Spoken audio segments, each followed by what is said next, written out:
Chaque animal est unique. Entre la croissance, l'âge adulte, l'âge senior, les besoins nutritionnels diffèrent. On a les jeunes animaux, chiots et chatons, qui ont des besoins très importants en tous les nutriments pour une croissance harmonieuse. Et on a les seniors, chiens ou chats, qui peuvent perdre de l'appétit, perdre de l'odorat, avoir moins d'activité. Et là, on peut avoir des animaux qui maigrissent, qui ont une fonte musculaire.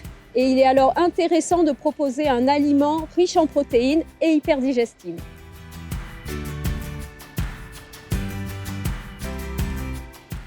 En effet, 30-40% de nos animaux de compagnie sont en surpoids actuellement. Mauvaise pratique alimentaire, sédentarité, stérilisation, on retrouve les mêmes facteurs de risque que chez l'homme, la stérilisation en plus. Cette stérilisation du chien ou du chat les conduit à avoir davantage d'appétit d'une part et d'autre part une diminution de leurs besoins énergétiques de 20%. Une adaptation nutritionnelle permettra de limiter la prise de poids et de maintenir la masse musculaire.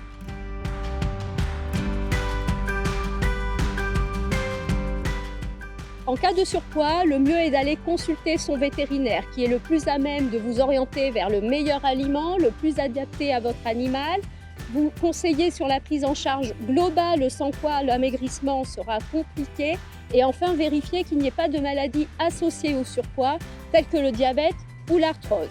En termes d'alimentation, il est fortement recommandé d'employer un aliment qui soit très riche en protéines, riche en fibres également pour la satiété, pauvre en glucides digestibles, pauvre en matières grasses bien évidemment, et qui soit suffisamment concentré en minéraux et en vitamines.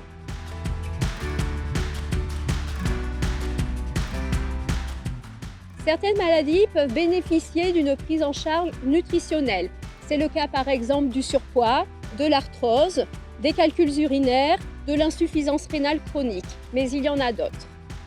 Cette adaptation nutritionnelle va permettre d'aider à la stabilisation de la maladie, voire à la guérison, en tenant compte des nouveaux besoins nutritionnels, voire des contraintes nutritionnelles liées à la maladie.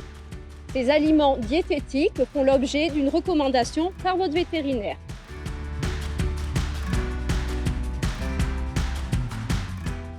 Alors en 1, choisir un aliment qui soit adapté à l'âge et au stade physiologique. En 2, je dirais adapter l'alimentation en cas de maladie avec un aliment diététique. Et troisièmement, aller voir son vétérinaire qui sera le plus à même de vous dire quel est l'aliment le plus adapté à votre animal.